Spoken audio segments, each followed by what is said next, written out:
Hello everyone. इस particular video में मैं आपके साथ कैट 2017 के क्वांट सेक्शन में स्लॉट 1 का एक क्वेश्चन डिस्कस करूंगा। ये मेंसुरेशन पे बेस्ड एक क्वेश्चन है। इसमें हमें क्या गिवन है, a solid metallic cube is melted to form 5 solid cubes whose volumes are in the ratio 1:1:8:27:27। एक सॉलिड मेटालिक क्यूब है,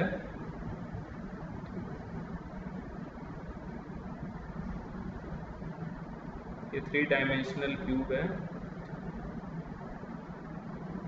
इसको मेल्ट करके 5 क्यूब्स बनाए सॉलिड, ठीक है, अलग अलग साइज के हैं वो, उनका वॉल्यूम अलग अलग गिवन है। से ऐसे 5 आपके सॉलिड मेटालिक क्यूब बने एक मेटालिक क्यूब को मेल्ट करके, ठीक। और इनके वॉल्यूम्स का रेशियो गिवन है 1:, जो नए क्यूब्स बने उनके वॉल्यूम का रेशियो है 1:1:8:27:27, ठीक। सेम मैं ओरिजिनल क्यूब का जो साइड है उसको a मान लेता हूँ। तीनों साइड्स क्यूब के इक्वल होते हैं, से मैं इसकी लेंथ मैंने a मान ली, ठीक।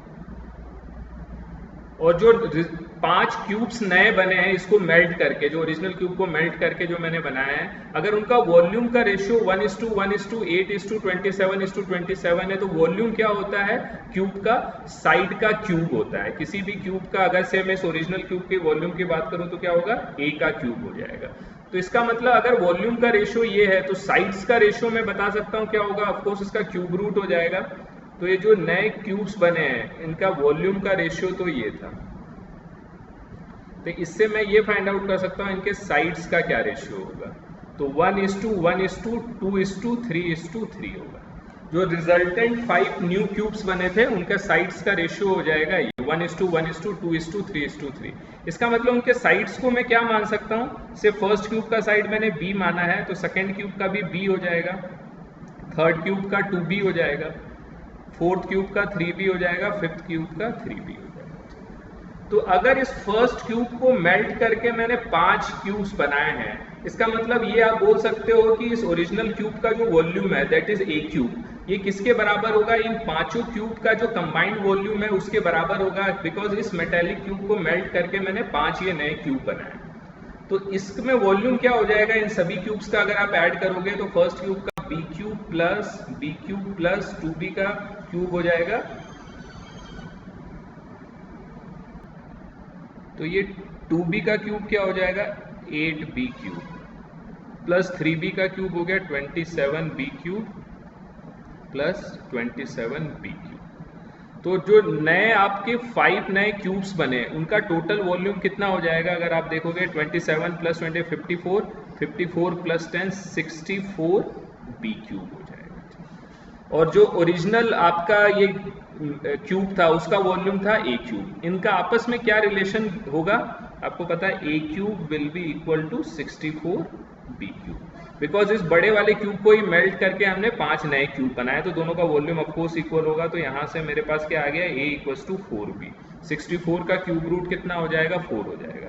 तो एक रिलेशन आ गया मेरे पास, a इक्वल टू 4b आ गया, ठीक। अब इसमें हमें क्या फाइंड आउट करना है, the percentage by which the sum of the surface areas of this 5 cube exceeds the surface area of the original cube is nearest to. ये जो रिजल्टेंट नए 5 क्यूब्स बने इनके सरफेस एरिया जो ओरिजिनल क्यूब का surface area से कितना percent ज्यादा है, ये आपको फाइंड आउट करना है, ठीक है। तो इसमें आप ये सोच सकते हो, देखो सरफेस एरिया की मैं बात करें, अगर मैं कंपैरिजन करूं इन 5 नए क्यूब का और ओरिजिनल क्यूब का, तो अगर मैं टोटल सरफेस एरिया का कंपैरिजन करूं तो उसमें भी परसेंटेज की वैल्यू वही आएगी। लेटरल सरफेस एरिया के अगर मैं बात करूं तब भी क्या है, परसेंटेज की वैल्यू वही आएगी। या सिंपली अगर आप एक साइड का भी, एक फेस का भी सरफेस एरिया को कंपैरिजन करोगे तब भी परसेंटेज की वैल्यू वही आएगी। तो बजाय कि मैं टोटल सरफेस एरिया या लेटरल सरफेस एरिया की वैल्यू कैलकुलेट करके परसेंटेज कैलकुलेट करूं, मैं सिंपली एक फेस के लिए भी कर सकता हूं। तो अगर ओरिजिनल क्यूब की बात करूं तो उसमें अगर मैं सिंपली कंसीडर कर रहा हूं वन साइड, वन फेस, दोनों केस में, तो अगर मैं ओरिजिनल क्यूब की बात करूं तो उसके एक फेस का सरफेस एरिया क्या हो जाएगा, a²। और अब बाद वाले केस में क्या हो जाएगा, जब 5 नए क्यूब बन गए तो उनका सरफेस एरिया का सम क्या हो जाएगा, एक फेस का b² plus b² plus 2b का स्क्वायर करेंगे तो 4b² plus 9b square plus 9b square, ठीक। तो इसका सम करेंगे तो कितना हो जाएगा 24b स्क्वायर, ठीक। अब इसमें मैं a स्क्वायर की a की वैल्यू में क्या पुट कर दूंगा, यहाँ पे 4b मैंने यहाँ पे पुट कर दिया, तो ये क्या हो गया 16b स्क्वायर। तो सिंपल आपका क्वेश्चन क्या रिड्यूस हो गया कि 24b स्क्वायर 16b स्क्वायर से कितना परसेंट ज्यादा है, जो फाइनल का जो सरफेस एरिया हुआ ओरिजिनल सरफेस एरिया से कितना ज्यादा है। तो आप इजी वे में बोल सकते हो 24b square minus 16b square upon 16b square into 100, ये हमारा फाइनल आंसर हो जाएगा। b स्क्वायर कॉमन लेके कैंसिल हो गया, तो 8/16 इंटू 100 दैट इज 100/2 हो जाएगा, तो क्या हो जाएगा 50%। तो हमारा फाइनल आंसर क्या हो जाएगा, सेकेंड ऑप्शन 50%। तो ये आप देख सकते हो एक बहुत ही स्टैंडर्ड, बहुत ही बेसिक क्वेश्चन है और डुएबल क्वेश्चन है, ऐसे हमें कभी क्वेश्चन मिस नहीं करने चाहिए। अगेन इसमें देखोगे इसमें हमें क्या गिवन था, एक ओरिजिनल क्यूब था, उसको मेल्ट करके मैंने 5 नए क्यूब बनाए, ठीक। उनके वॉल्यूम का रेशियो गिवन था, तो वॉल्यूम के रेशियो से सबसे पहले मैंने साइड का रेशियो फाइंड आउट कर लिया, उसका क्यूब रूट ले लिया, 1:1:2:3:3 आ गया। जो 5 नए क्यूब्स बने उनके साइड्स का ये रेशियो है, तो साइड्स का मैंने ओरिजिनल क्यूब के साइड की वैल्यू a मान लिया, तो ओरिजिनल क्यूब का वॉल्यूम a क्यूब हो गया।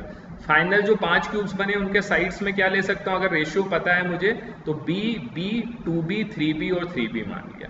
तो आपको अगर ओरिजिनल क्यूब को मेल्ट करके फाइनल क्यूब अगर बना है, 5 क्यूब बने हैं, तो दोनों का वॉल्यूम इक्वल होगा, तो वॉल्यूम मैंने इक्वेट कर दिया, इनके वॉल्यूम निकाल लिए पांचों के, वो उनका सम कर दिया, 64b क्यूब आ गया, और ये a क्यूब था, तो a cube equals to 64b cube, तो मेरे पास a और b में रिलेशन आ गया, a की वैल्यू 4b आ गई। अब मुझे सरफेस एरिया फाइंड आउट करना है, तो सरफेस एरिया के केस में अगर आपको देखो सिर्फ परसेंटेज इंक्रीज निकालना है, परसेंटेज इंक्रीज आप टोटल सरफेस एरिया का, लेटरल सरफेस एरिया का, एक या फेस का भी एरिया का आप निकालोगे तो सेम आएगा। तो मैंने सिंपली एक फेस कंसिडर कर लिया, तो ओरिजिनल का a स्क्वायर था, a स्क्वायर को b के टर्म में लिखेंगे तो 16b स्क्वायर आ जाएगा, और फाइनल जो 5 क्यूब बने हैं उनके सरफेस एरिया का सम किया तो एक फेस का, तो 24b स्क्वायर आ गया।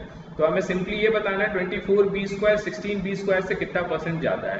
तो आप 16b स्क्वायर का देखोगे 8 2 16 होता है, तो 16 में 8 ऐड करने पे 24 आ रहा है, तो यहाँ से भी आप डायरेक्ट वे में बोल सकते हो कितना परसेंट ज्यादा है, 50%। हमारा आंसर क्या हो जाएगा, सेकेंड ऑप्शन। तो ये कॉन्सेप्ट यूज करके आप इस क्वेश्चन को ऐसे सॉल्व कर सकते हैं। Thank you so much for watching.